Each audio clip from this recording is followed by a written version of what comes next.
Boa noite, boa noite. Boa noite a todo mundo que está chegando. Nossas convidadas já estão chegando aqui.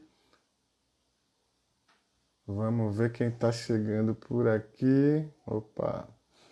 Boa noite, boa noite. Olha, a Mariana também, a Mariana já está aqui. Hoje a gente vai falar sobre as mudanças na Lei Rouanet. Então, Rosane, o pessoal do Pernambuco Transparente, sejam muito bem-vindas. Bruno Valério, boa noite para você. Vamos lá, todo mundo que está entrando, que está chegando, sejam muito bem-vindos, muito bem-vindas. E hoje a gente vai falar sobre as mudanças da Lei Rouanet. Então sejam todos muito bem-vindas, muito bem-vindos. E não esqueçam de dar um like aí pra gente, tá bom? Vamos fazer esse algoritmo trabalhar pra gente e não a gente só trabalhar para ele. Então, pessoal que está chegando aí, pessoal do Descomplica Terceiro Setor, professora Karine Rocha, a Caroline Faro, sejam todos muito bem-vindos, muito bem-vindas. Nossos convidados já estão aqui chegando. Então vamos lá. Mariana Campos está chegando aqui e eu já vou incluir também o Renato Dolabella, grande advogado Renato Dolabella. Vamos lá. Doutora Mariana Campos, seja muito Tudo bom, bem-vinda. Lucas? Boa noite, tudo jóia? Boa noite, tudo jóia. Renato Dolabella, querido, seja bem-vindo, sinta-se em casa. Estou em casa. Que legal. Bom contar com vocês aqui. Uma honra muito grande. Renato já esteve aqui com a gente, é um parceiro queridão. Eu sempre gosto de acentuar para o pessoal a generosidade dessa pessoa. Grande profissional, um ser humano absolutamente generoso. Alguém que conta com minha admiração muito profunda. E doutora Mariana Campos chegando aqui pela primeira vez, mas também tão bem-vinda quanto. E fique à vontade aqui na nossa casa, digamos assim. Obrigada, Lucas. É um prazer estar aí com vocês hoje. Obrigada mesmo. Obrigado a você, Ave Maria. Bom, muito bom tê-los aqui com a gente. Bom, gente, então, hoje a gente vai falar sobre as mudanças da Lei Rouanet. Então, como é tradição aqui no nossa live, eu digo quem são os convidadas, mas eu não apresento, não. As pessoas é que se apresentam aí, destacam aquilo que tem na sua trajetória para o nosso público. Então, vou passar a bola para vocês. Fiquem à vontade. Mariana Campos, Renato Dolabella, se apresentem aí, então, para o nosso público. Valeu, Lucas. Eu sou Mariana, pessoal. Prazer ter vocês todos aqui. Eu sou advogada, atuo no terceiro setor tem mais ou menos uns 9 anos, mas também não precisa contar assim direitinho, né? Sou sócia do Renato Dolabella e da Lívia Costa. Tem um tempinho que a gente está aí nessa trajetória e espero que a gente possa contribuir muito aqui com o conteúdo hoje. Boa noite, eu sou o Renato Dolabella, eu sou advogado, professor, militante das áreas da cultura quanto do terceiro setor, das organizações de sociedade civil, já há um bom tempo, né? Mariana é uma das minhas companheiras de batalha nesse mundo cheio de pormenores, de regras, né? De desafios. Eu queria agradecer muito o Lucas, né? Em meu nome, do escritório também, que ele é essa figura importantíssima no terceiro setor brasileiro, sempre mobilizando os profissionais da área para promover debates que sejam ali importantes para as instituições, né? E hoje vamos ter esse recorte específico da área cultural, que não é só do terceiro setor, mas que impacta o terceiro setor profundamente, com certeza.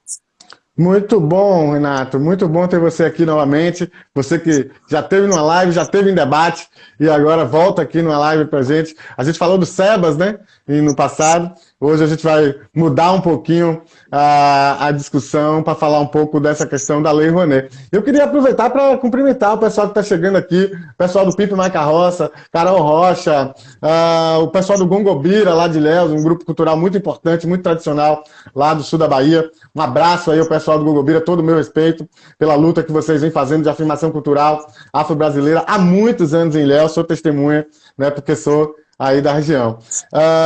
O Gabriel Moreira, a Inês. Bom, enfim, pessoal, todo mundo está chegando, sejam todos muito bem-vindos, muito bem-vindas. Não esqueça de deixar o seu like aí, dar um coraçãozinho pra gente. Vamos trabalhar, fazer o algoritmo trabalhar pra gente e não só a gente trabalhar para esse algoritmo, tá bem? Então, não esquece aí de dar o seu like. Tem aqui uma figura do Instituto Ha. É isso mesmo? Ou é brincadeira? Enfim, tomara que seja um instituto bem-humorado já pelo nome. Então, não é isso, Renato? Então, sejam todos bem-vindos e bem-vindas. Vamos começar por uma pergunta básica, então, Renato e Mariana. O que é, então, a Lei Rouanet, né? Ela tem um número, inclusive, a gente só chama de Lei Rouanet, tem esse apelido, mas vamos começar, então, explicando direitinho o que é a Lei Rouanet. Bem resumidamente, né, a Lei Rouanet, a Lei Federal 8.313, é uma lei de 1991, ela já existe há bastante tempo, e a lógica básica dela é que você possa fomentar, na verdade, o principal instrumento de fomento com base nessa lei é o chamado mecenato, né, o apoio a projetos culturais que são elaborados por pessoas físicas e jurídicas. A lei permite esse escopo mais amplo de proponente, né, de pessoas que podem elaborar um projeto e que submetem esse projeto à aprovação do poder público, hoje especialmente é o Ministério do Turismo, por meio da Secretaria Especial de Cultura, antigamente era o Ministério da Cultura, o MINC, e o projeto aprovado ele poderá captar recursos do mercado, tanto de pessoas jurídicas tributadas em regime de lucro real, que vão poder abater o aporte do seu imposto de forma total ou parcial, dependendo do caso, você pode até falar um pouquinho sobre isso daqui a pouco, e pessoas físicas que façam a declaração na forma completa também podem abater parte do seu imposto com o apoio a um projeto cultural aprovado nessa legislação, né?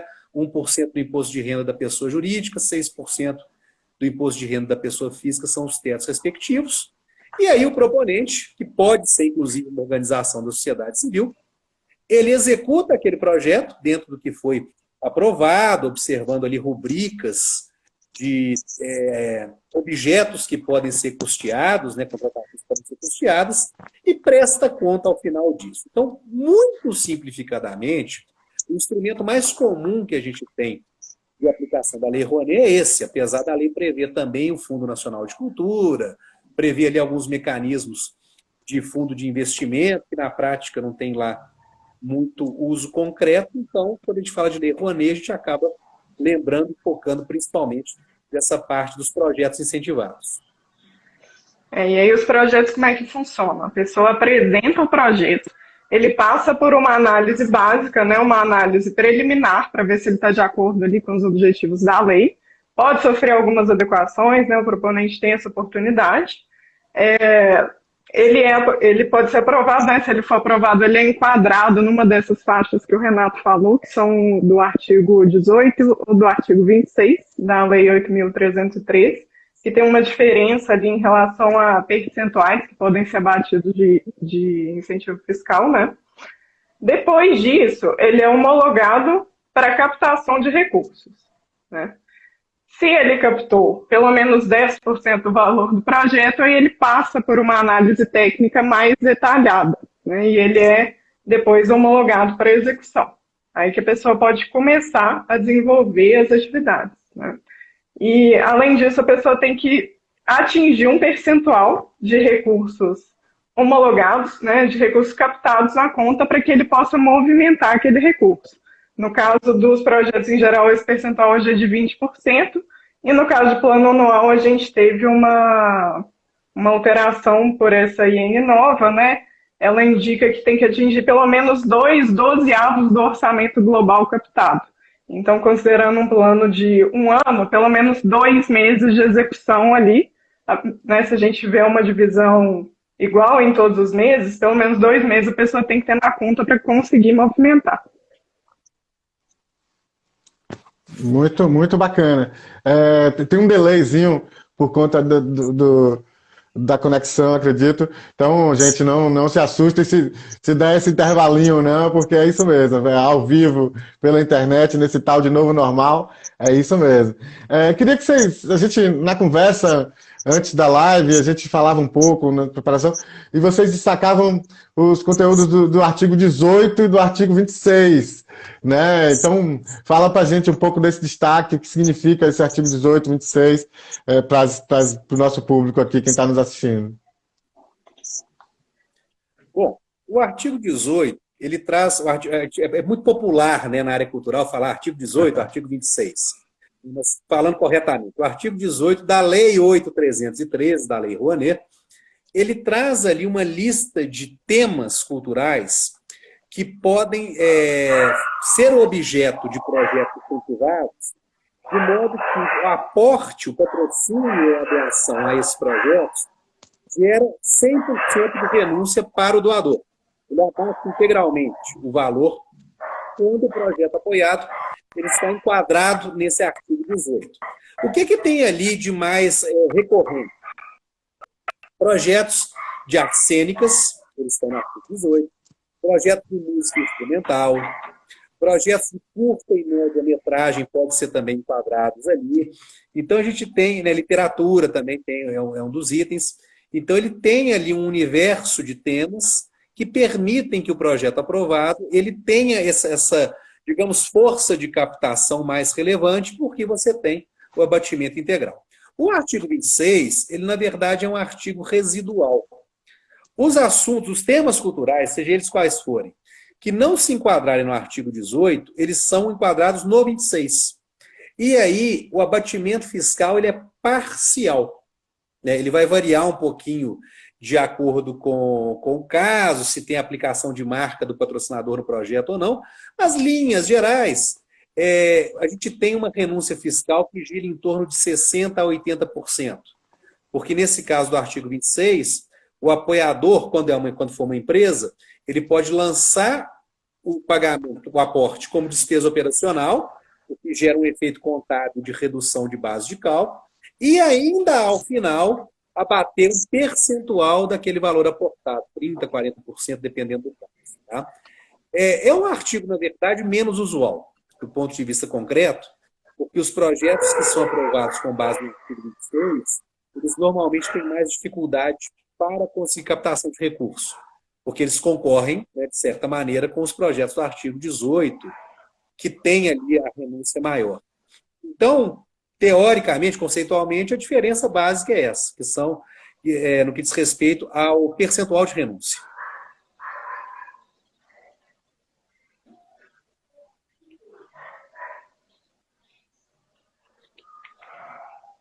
Oi, Mariana. Você teve Oi, alguma questão de Lucas. desconexão? Está de volta já? Eu troquei a conexão aqui, que ela estava um pouco lenta, mas agora acho que vai funcionar melhor. Tá de volta, então ótimo. Além da internet da Mariana acabou, Lucas. Ela foi Muito Fui bom. lá botar uma ficha lá. Tá certo. Você quer complementar alguma coisa? Acho que como você caiu, não sei se você ouviu o que o Renato colocou, mas se você quiser colocar alguma coisa, fica à vontade. Não, acho que é isso mesmo, assim, da diferença, né, de percentuais de renúncia, do artigo 18 e 26, Então isso vamos que o fazer Renato colocou mesmo. só dar um resumão para essa diferença entre o artigo 18 e o artigo 26. Ou seja, o artigo 18 ele tem uma lista específica, o que ocorrer, né, o que sobrar dessa lista, então cai no artigo 26. Eu posso resumir dessa forma. É bem isso. Resumindo é isso, e ninguém quer cair no artigo 26, né? Exatamente por essas questões que o Renato falou. O patrocinador sempre vai querer um percentual de renúncia maior, né?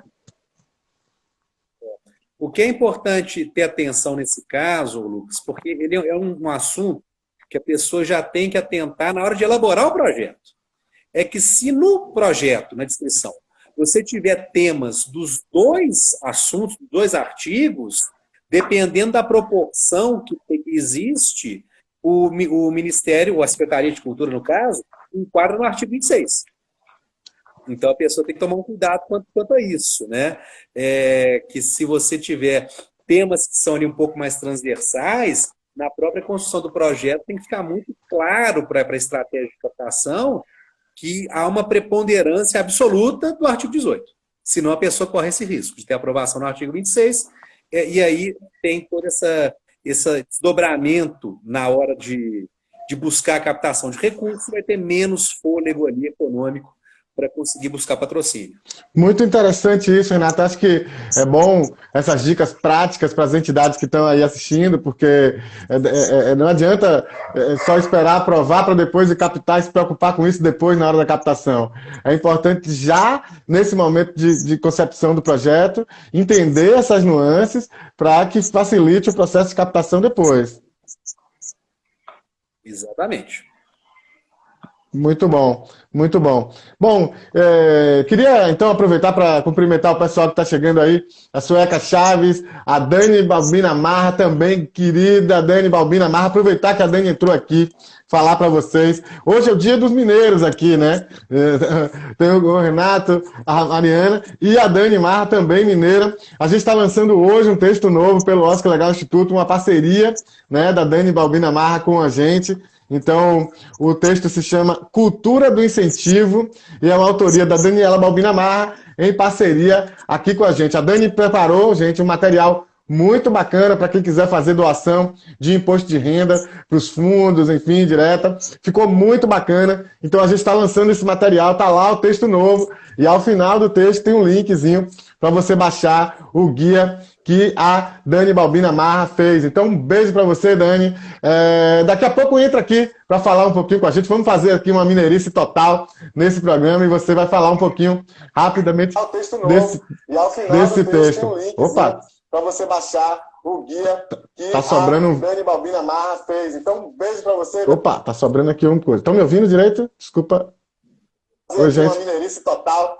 Beleza, então tá entrando aí Renata Mota, o Célio Barreto, enfim, queria mandar um abraço pro Daniel Mariz, pessoal do Instituto Hahaha, é isso mesmo, estão fazendo um trabalho bacana aí com a questão dos palhaços, Sueca Chaves, o pessoal de Porteirinha, Minas Gerais, enfim, sejam todos muito bem-vindos, muito bem-vindas, e não esquece de dar um like aí pra gente não. Enfim, queria mandar um abraço pro Daniel Mariz, pessoal do Instituto Hahaha, é isso mesmo. Estão fazendo um trabalho opa. Dos palhaços, Sueca Chaves. Oi, gente. Oi, Renato. Oi, Mariana. Vocês me ouvem bem? Agora sim, Lucas. Agora fechou o retorno, acho. Tinha algum retorno complicado aqui, mas estamos aí, estamos de volta, então desculpa, gente, falhas técnicas aqui, queria mandar um abraço aí para todo mundo que está chegando, não esqueçam de... Eu te ouço aqui pelo computador. É complicado aqui, mas estamos aí, opa! Então desculpa, gente, falhas técnicas aqui, queria mandar um abraço aí para todo mundo que está chegando. Tem um retorno de alguém que está vazando, aí eu não sei como é que está... Não sei como é que tá isso, mas vamos seguir. Pessoal, Mariana, Carlos, todo mundo que está entrando aí, sejam todos muito bem-vindos, muito bem-vindas novamente. Não esquece de dar aí o seu like. Vamos fazer esse algoritmo trabalhar para nós e não só a gente trabalhar para o algoritmo. A Dani Marra vai entrar então aqui mais tarde para dar um alô para a gente, para falar do texto novo. Vamos tentar continuar aqui. Me diz vocês aqui pelo chat se está ouvindo bem. Eu estou tendo uma interferenciazinha aqui, mas também a Sueca está falando aqui, está tendo retorno. Eu não sei se um de vocês está com dois áudios aí.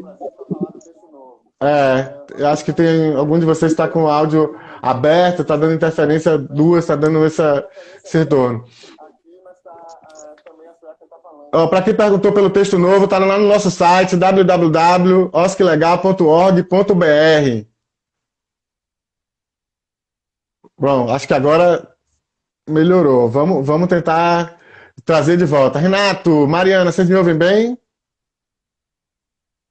Sim, aqui tá ok. E aí, pessoal, vocês estão ouvindo agora? O pessoal também estava reclamando de que estava tendo interferência. Aqui também aparecia, aí depois passou. Agora já não estou conseguindo mais. Eu não sei se é lá no som do Renato que está dando algum tipo de retorno, atravessando o retorno lá. Mas vamos tentar voltar então, tá? Pessoal, deixa seu like aí pra gente, que a gente gosta. Vamos falar um pouco, então, daquilo que interessa às organizações da sociedade civil. Então, um pouco falar da natureza das entidades, né? Houve uma mudança para pior, né? Já me adiantando aqui na opinião, de que as entidades precisam ser de natureza exclusivamente cultural. Ou seja, não pode ser aquela entidade que trabalha com outros temas e também com a cultura. Precisa ser exclusivamente cultural, o que é absolutamente excludente. E eu queria ouvir de vocês um pouco sobre essas mudanças. Lucas, foi isso mesmo. Esse é um dos pontos que está dando mais discussão, né? Já no decreto do ano passado, o decreto 10.755, foi citada essa questão da natureza exclusivamente cultural, mas era mais relacionada a plano anual e uma redação confusa, que ninguém sabia muito bem como é que ia funcionar. Na instrução normativa, que foi editada em fevereiro, o que eles colocaram como regra? De que o proponente, né, tem que ter natureza exclusivamente cultural, comprovado por meio do CNPJ. E a gente tem visto algumas diligências dos proponentes para comprovar isso, né? Então tem uma limitação aí, até a gente vê um pouco de incoerência, porque ao mesmo tempo que o proponente tem que ter natureza exclusivamente cultural, ele tem responsabilidade por coordenar o projeto financeiro e administrativamente. Então, se ele só faz atividade cultural, como é que ele pode fazer atividade financeira? Né? Acaba ficando incoerente essas duas regras. A gente não sabe muito bem como que isso vai ser exigido e aplicado em relação aos proponentes, né? E acaba gerando muita insegurança para o pessoal. Além disso, eles colocaram... Estão me ouvindo bem, pessoal? Tudo ok? Sim. Beleza.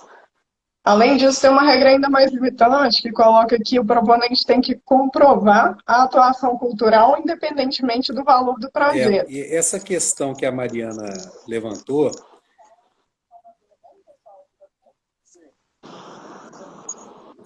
Além disso, tem uma regra ainda mais limitante, que coloca que o proponente tem que... Renato, eu acho que o seu som é que tá dando esse retorno pra gente mesmo.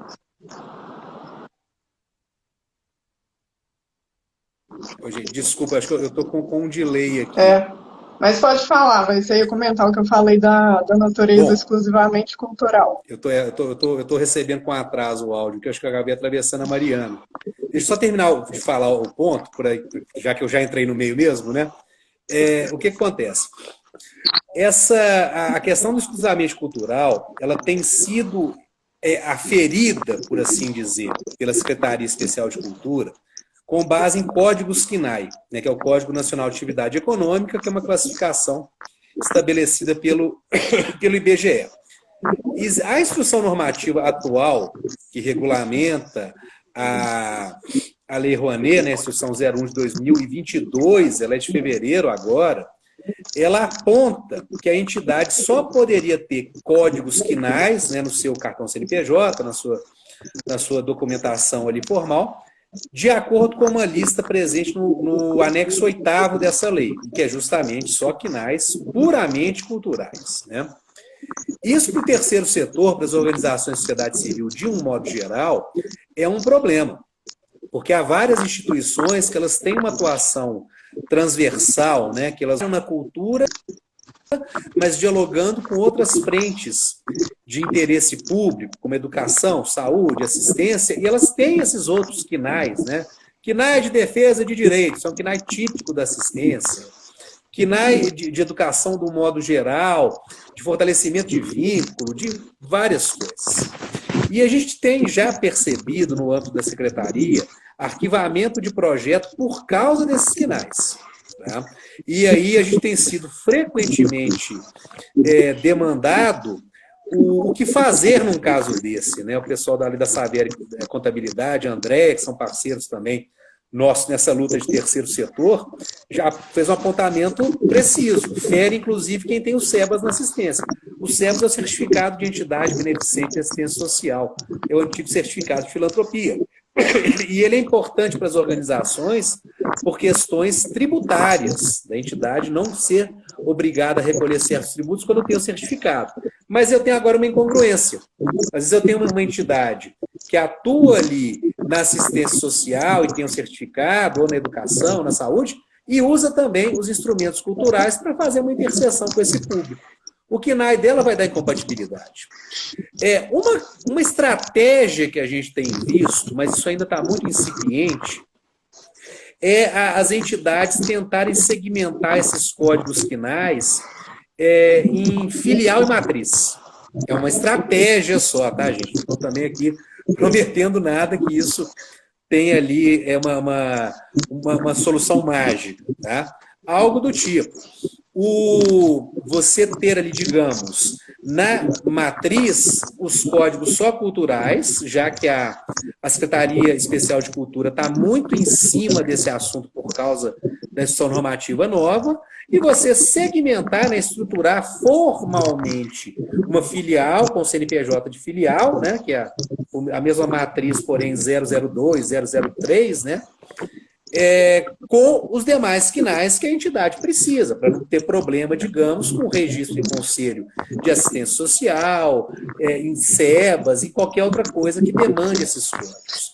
Esse é um ponto da IN muito mal construído, né? Ou talvez construído de propósito para gerar lá uma tremenda uma confusão, né? Então, essa questão da estratégia das filiais é uma coisa que está começando a tomar corpo e parece que tem uma chance boa de funcionar nesse aspecto. Mas é importante as entidades terem essa percepção, digamos, mais horizontal, de entender que, às vezes, uma determinada medida para solucionar um problema na Lei Rouanet pode causar problema em outras áreas que a instituição eventualmente atue.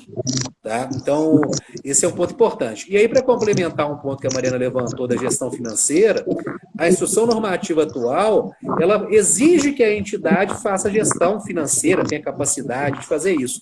Só que os KNAIs de gestão financeira não são KNAIs culturais. Então, essa é uma outra dúvida. Se a entidade, então, o que ela faz? Ela deixa lá o KNAI de gestão financeira para atender o requisito que a instrução normativa trouxe de poder executar essa parte, mas correndo o risco de ter o projeto dela reprovado por conta da regra do exclusivamente cultural. Então, assim, tem muitas incongruências hoje dentro desse assunto. Tem muita coisa que ainda não tem exatamente uma resposta e que a gente está, na verdade, procurando construir soluções, né, dentro desse contexto todo, que é um contexto bastante complexo. Muito bacana, Renato, muito interessante isso. Queria também aproveitar para cumprimentar a Andréa da Saveri Contabilidade, que já esteve com a gente também, um parceiro nosso, também, mais um representante de Minas Gerais aqui hoje, contribuindo, muito bacana a participação de vocês, felicidade de poder contar com a sua audiência, Andréa e toda a equipe da Saveri. Vou aproveitar para trazer uma pergunta que veio aqui pelo chat. Olha só, Renata e Mariana. A Mariana, quem fez essa pergunta, sua xará. A regra do exclusivamente se aplica para as pessoas jurídicas em geral, e não apenas para entidades sem fins lucrativos. É o entendimento de vocês também? Legal essa pergunta, Lucas. Respondendo a minha xará Mariana aí, eu entendo que é para qualquer entidade. A normativa ela não restringe, né? Não fala, por exemplo, que são só entidades que propõem plano anual, que é restrito à OSC. Então, se ela não restringe, é uma regra geral que vale para a entidade com ou sem finalidade lucrativa. Muito bacana. Pessoal aí, Bernadette Araújo, Eugênio Sávio, o Paulo Celso de Oliveira, enfim, a Mariana Cadlex, que fez a pergunta, Bruna Bernadette, todo mundo que está chegando aí, o Marcos, da Educador, o pessoal que está chegando, sejam todos bem-vindos, bem-vindas. Não esqueça de deixar os likes aí, que a gente gosta. Estamos falando das mudanças na Lei Rouanet, aqui com o Renato Dolabella e a Mariana Campos, e eu queria aproveitar essa paradinha aqui para convidar todo mundo, lembrando que na terça-feira, dia 19 de abril, às 18 horas, a gente vai estar aqui na próxima live com a Ana Luísa Pinto, falando sobre o Miroski e os projetos dos fundos de criança e adolescentes, então muita confusão na execução de projetos via Fundo de Criança e Adolescente pelo Mirosc. Então a gente vai falar com Ana Luísa Pinto, ela que é advogada, professora, e nós vamos falar um pouco sobre isso. E chegou aqui mais gente também, olha aqui o Flávio de Teixeira de Freitas, aqui no extremo sul da Bahia, Silvia da Assunção, a Dani Balbina contribuindo com várias questões. Então, um abraço a todo mundo, sejam todos bem-vindos, bem-vindas. Vamos seguir então, Renato, Mariana, vamos falar um pouco do plano anual, né? Falar um pouco dos limites, né? Desse plano anual, de como... Na verdade, vocês já falaram um pouco dessa história do exclusivamente cultural e de como isso exclui outras atividades, né? Queria só assentar isso, deixar isso muito assentado, porque as entidades que estão aqui, muitas delas trabalham com cultura e outras pautas, né? Então, só para deixar isso muito bem assentado. E a gente pudesse falar um pouco desse plano anual, a questão do proponente, ser gestor do projeto, enfim, só para a gente dar uma assentada, especialmente pensando em pequenas organizações que estão querendo se projetar para captar recursos nesses mecanismos. Ótimo, Lucas. A gente vai falar um pouquinho, né, do plano anual. Também no plano anual, a entidade tem que ser exclusivamente cultural, isso já estava apontado no decreto novo, né, que regulamentava o IRONE no ano passado. O plano anual é importante a gente falar nessa live aqui exatamente por ele ser exclusivo para pessoas jurídicas sem fins lucrativos, né, pessoal? Muito, muito importante aí para as OSCs, então. Além da entidade precisar ter o CNAE exclusivamente cultural, o plano anual ele precisa ser para atividades específicas, que são indicadas na IN, que são museus públicos, orquestras, patrimônio material e imaterial e ações formativas de cultura. Então, a gente teve uma restrição aí. Além disso, o que a gente tem em relação ao plano anual? O proponente não pode mais ter o plano anual e outro projeto. Se ele tem plano anual, acabou. É o único projeto que ele pode ter. Na regra anterior à IN 1 de 2022, de fevereiro, isso podia ser autorizado de uma forma excepcional. Agora não tem mais essa possibilidade. Então, a gente está vendo aí uma série de restrições que vão sendo colocadas que acabam travando muitos projetos, né? Em relação ao plano anual também, uma coisa legal de observar é que tem uma regra que fala que o proponente ele tem que ser o gestor do espaço em que as atividades acontecem. Então, se o espaço não é dele, se ele não é proprietário, é super importante ter ali um contrato de locação ou mesmo um contrato de comodato, né? No comodato você não tem um pagamento pelo uso daquele espaço, mas um documento que de alguma forma comprove que o proponente é o gestor desse espaço, que isso está escrito ali de forma específica e pode ser exigido em algum momento, né? Basicamente foram essas as alterações, né? Principalmente essa questão de ser exclusivamente cultural e de ter atividades específicas. A gente vê que tem bastante restrição adicional, né? Renato está com um delayzinho, vamos ver se ele quer acrescentar alguns pontos em relação a planos anuais.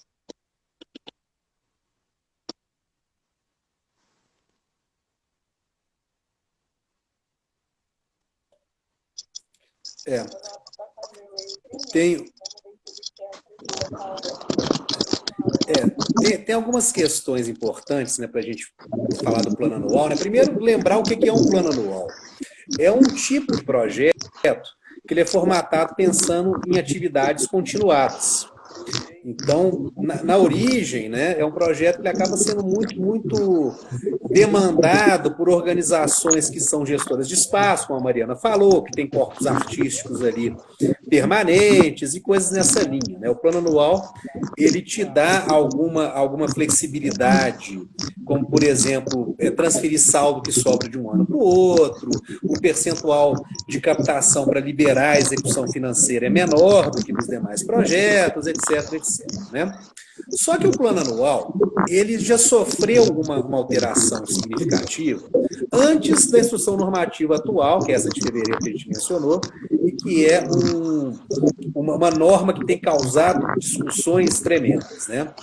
A IN, né, a instrução normativa atual, ela causou tanto impacto que a gente acabou esquecendo que no ano passado, por volta ali de setembro, outubro, houve uma outra mudança importante na legislação relacionada ao incentivo à cultura, que foi a alteração do decreto federal.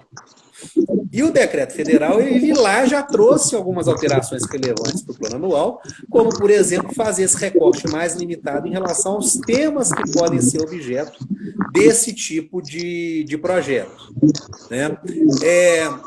O plano anual tem uma outra questão relevante aqui, que é o seguinte: tem uma regra nova, que essa veio com a instrução normativa, limitando a continuidade dos patrocinadores. Isso é outra coisa que as entidades culturais estão muito preocupadas com isso na média. E principalmente, né, atividades que são continuadas ou que se repetem, né, edições de um festival, coisas nessa linha. É muito normal você ter uma relação ali, de certa maneira, de fidelização de um apoiador. Isso não é só na cultura, não. Isso a gente pode pensar em qualquer instrumento de fomento para as organizações de sociedade civil, para o FIA, para o idoso, para o esporte, para o PRONAS, para o PRONON, porque é natural quando a pessoa tem uma confiança na entrega daquele projeto, na seriedade da instituição, e ele repetir o apoio no futuro.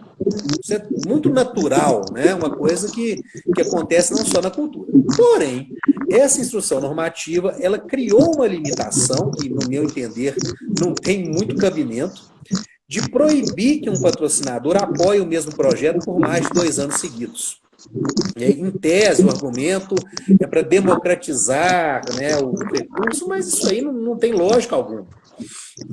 Está muito claro, né, por experiência, quem trabalha na área, como eu falei, não só da cultura, mas de captação de um modo geral, sabe que essa questão do relacionamento é fundamental para a coisa acontecer. E os planos anuais, eles são uma exceção à regra a essa limitação. Tem uma ressalva na IN que fala que os planos anuais não têm a limitação dos 2 anos. Só que aí tem uma incongruência também. Um dos objetos passíveis de compor um plano anual são as orquestras. E a gente, pessoalmente, tem atuação com orquestras, inclusive grandes, né? E a gente tem visto um certo crescimento desse tipo de manifestação cultural, para além, digamos, da cultura, estritamente falando, porque é um tipo de atuação que tem um impacto social tremendo. Várias instituições têm criado orquestras jovens, orquestras ali com um caráter social, porque a música é muito atrativa, né? É um mecanismo muito impactante para você pensar em como afastar um jovem da violência, da criminalidade, né? Porque tem toda a coisa da beleza da apresentação, do palco, do aplauso, enfim. Na IN, as orquestras podem propor plano anual. Só que a instrução, ela tem tanto problema de redação que quando a gente vai no outro artigo que fala da limitação de patrocínio por mais de 2 anos, tem lá todos os objetos de plano anual, menos orquestra. E é tipicamente um projeto continuado. Eu não desmonto a orquestra do dia para a noite. Então chega a esse nível a problemática que a gente tem aí, né, com a IN. E falando dessa questão do patrocínio, tem as perguntas mais variadas, mas esses 2 anos contam a partir de quando? Eu sou da opinião que é da IN para frente. Ela não poderia retroagir. Mas isso ainda está cercado de uma insegurança jurídica. E a insegurança jurídica é muito ruim, porque ela afasta o apoiador também. Não é só a entidade, às vezes, ou o proponente ficar um pouco perdido em como elaborar, em como propor. Mas se o patrocinador sentir insegurança jurídica, ele dificilmente apoia o projeto, com medo de ter lá depois um problema tributário ou algo do tipo. Então, esse é um outro ponto, né, pegando o gancho do plano anual, que eu queria destacar, que a gente tem que ficar muito atento a ele. É Muito bacana, incrível essa Mariana. regra, né, gente? A pessoa tem todo um trabalho de criar um relacionamento com o patrocinador, de conseguir uma relação de confiança, de conseguir a captação, dando tudo certo, a expectativa de que haja patrocínio nos anos seguintes, e de repente, de 2 em 2 anos, tem que começar os relacionamentos todos de novo. Né? E o patrocínio é fundamental, sem patrocínio não tem como executar o projeto. Não sei pelo via do fundo, né? Mas não é muito o que a gente está tratando aqui. Então, realmente é uma regra para acabar travando mesmo. E com uma redação confusa, que ninguém sabe muito bem como que vai ser aplicado, realmente gera muita insegurança para o pessoal que executa os projetos, né, tanto as OSCs quanto os empreendedores culturais. Muito interessante isso. As, as contradições e os problemas dessa legislação. Queria cumprimentar aí o pessoal que tá, o chat está bombando aqui, está bastante participativo.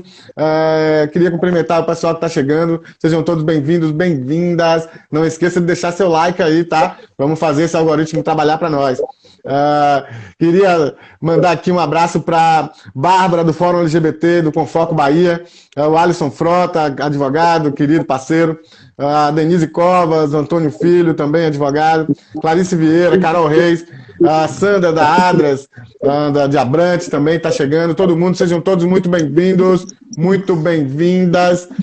Não esquece de dar o like por aí. Queria aproveitar para falar que eu vou estar na quinta-feira, dia 7, com o pessoal da FAEG Sul, lá com a Prefeitura de Borarema, o ESC, enfim, vamos falar sobre o marco regulatório Miroski, na quinta-feira, das 14 às 16 horas.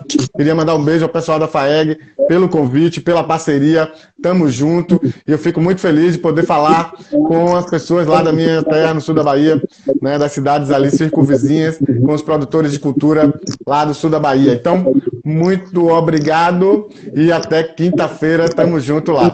Bom, vamos voltar aqui para a nossa conversa. Estamos aqui com o Renato Dolabella, Mariana Campos, falando sobre as mudanças da Lei Rouanet. Já falamos sobre as questões das entidades, enfim. E eu queria trazer aqui um pouco das polêmicas, das grandes discussões que vão tendo sobre a lei, sobre as mudanças da Lei Rouanet, que são a redução dos limites, né? Dos limites para os projetos, de pagamento de artistas, dos cachês. Isso deu uma rebuliço por aí. Então, eu queria que vocês falassem um pouco para a gente das reduções de limites e como isso pode afetar os projetos e a produção cultural nesse imenso país. Isso aí, Lucas. Esse é um dos outros pontos, né, que está dando bastante discussão e que também temos redações confusas que geram insegurança. Então, por exemplo, a nova IN ela indica, né, que cada pessoa só pode ter, no máximo, 8 projetos, antes eram 16. E o limite de valor também foi reduzido, né? Antes eram 10 milhões no total, passaram a ser 6. Os limites de remuneração de proponente, então, foi uns que sofreu uma redução maior, né? Ele era de 50% do valor homologado para execução, e agora ele não pode passar de 15% do valor captado. E pode ser que tenha uma diferença aí entre valor homologado e valor captado, né? Lembrando que a gente conversou no início sobre o caminho que o projeto tem que passar. Primeiro ele tem, né, uma homologação do valor que a pessoa pode captar, e aí ela tem que buscar essa captação no mercado com os patrocinadores. Então o proponente tinha um limite de remuneração, que era 50% do valor homologado para captação, que seria um valor total ali do projeto, e isso passou a ser 15% do valor captado, né? Então, fica essa dúvida. O que acontece, então? Eu só posso receber à medida que eu for captando para o projeto. E antes era 50%, passou a ser 15%. É uma redução muito drástica desse limite, né? Tem os limites de cachês também, que foram reduzidos, alguns foram até retirados, e com uma redação que gera muita dúvida na interpretação. Então, por exemplo, se antes o limite para pagamento de artista ou modelo solo era R$45 mil, agora ele passou a ser R$3.000 por apresentação. Antes não tinha essa indicação de que seria por apresentação, mas teve essa redução também, né, de 45 mil no total para R$3.000 por apresentação para artista ou modelo solo. Então, essa redação acaba ficando um pouco confusa também. A gente teve um item, por exemplo, que foi excluído, que era um limite de R$ 90 mil para grupo artístico ou grupo de modelos, e não estava incluído a orquestra. Agora não tem esse limite mais. Se não tem esse limite, a gente, em tese, tem que aplicar a regra para as entidades privadas, né? Tudo que não é proibido é permitido fazer, né? Então, tem mais essa questão aí. Vários outros limites foram reduzidos, né? A gente não vai tratar aqui um por um, porque foram realmente várias alterações. Tem alteração no limite de pagamento de direitos autorais também, alteração no limite para pagamento de aluguel de espaços. O aluguel de espaço passa a ser, no máximo, R$ 10 mil por projeto. Dependendo do espaço, isso acaba sendo muito insuficiente, né? Mais uma dificuldade para o pessoal executar. Eu via, aproveitando aqui, né, o pessoal da Saverio perguntando se tem a possibilidade de regulamentar a SN. Essa IN, maravilhosa, na verdade, ela é a regulamentação, né? O que pode acontecer, mudar essa IN, ter uma instrução normativa nova, né? Mas a ideia é que ela estabeleça as bases para a execução dos projetos via Lei Rouanet. E aí, com todas essas dificuldades de interpretação, a gente, talvez só em prestações de contas, que consiga entender o que a secretaria quer dizer com isso tudo que ela colocou aí, né? Mariana, eu vou fazer um gancho com a pergunta aí do Cleidson, que perguntou se vocês sabem ou já têm conhecimento de ações judiciais ou de medidas que estão contestando a instrução normativa e essas medidas administrativa ou judicialmente. Acho que por enquanto está um pouco cedo, né? A gente está em abril, tem 2 meses que essa ainda está aí causando rebuliço. Não sei se o Renato tem alguma notícia de movimentações judiciais nesse sentido.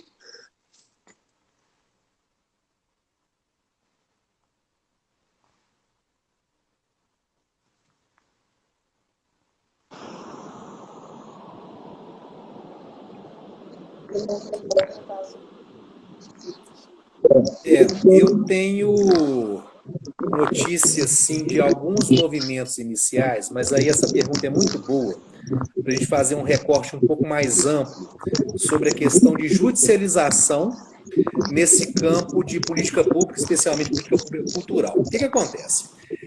No âmbito ali da Lei Rouanet, a gente tem visto já uma série de debates e brigas, né?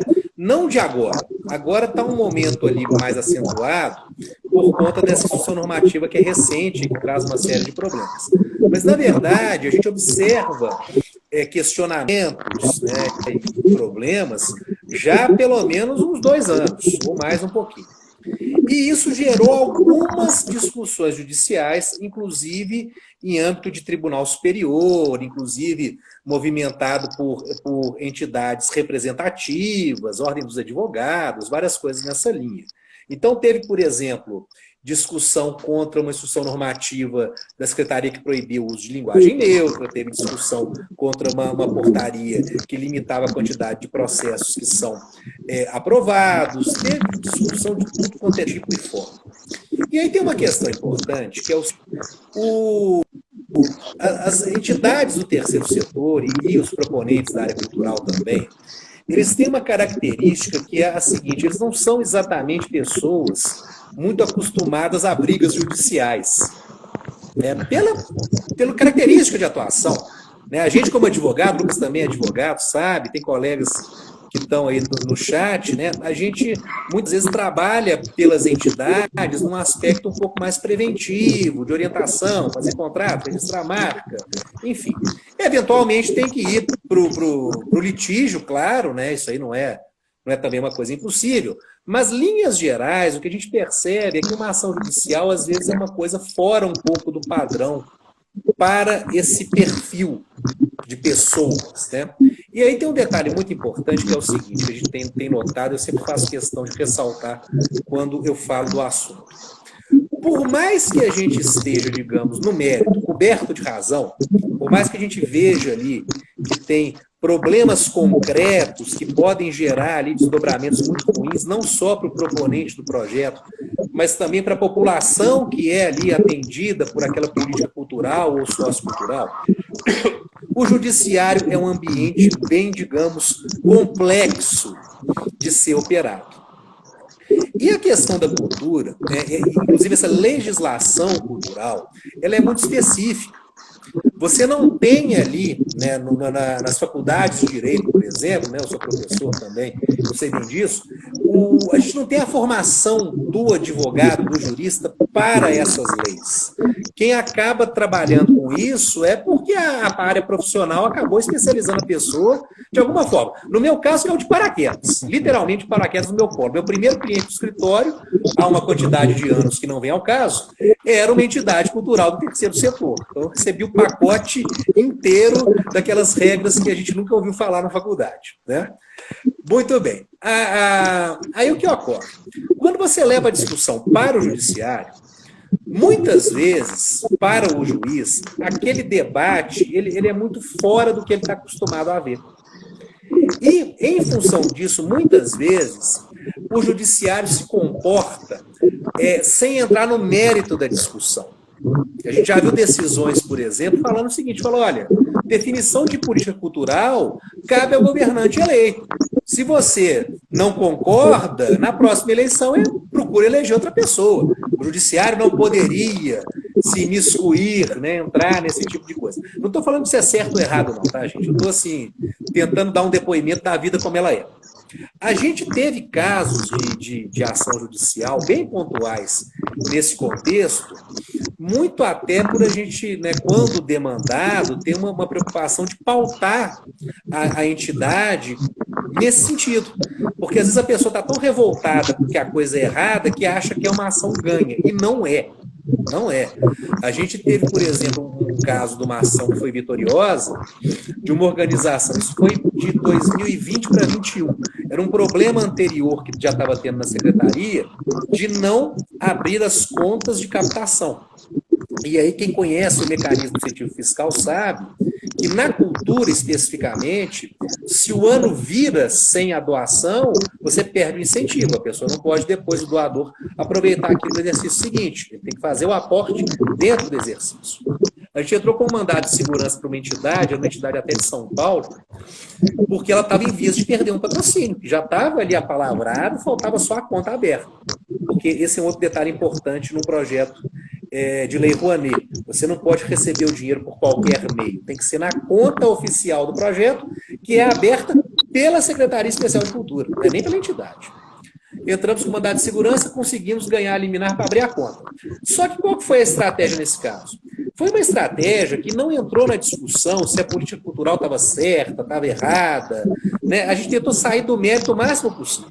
A questão, a tese foi a seguinte, esse projeto já tem um parecer favorável, o que falta para abrir a conta são meros procedimentos burocráticos, que era publicar a homologação no Diário Oficial e abrir a conta, né? Qual que é a dificuldade disso?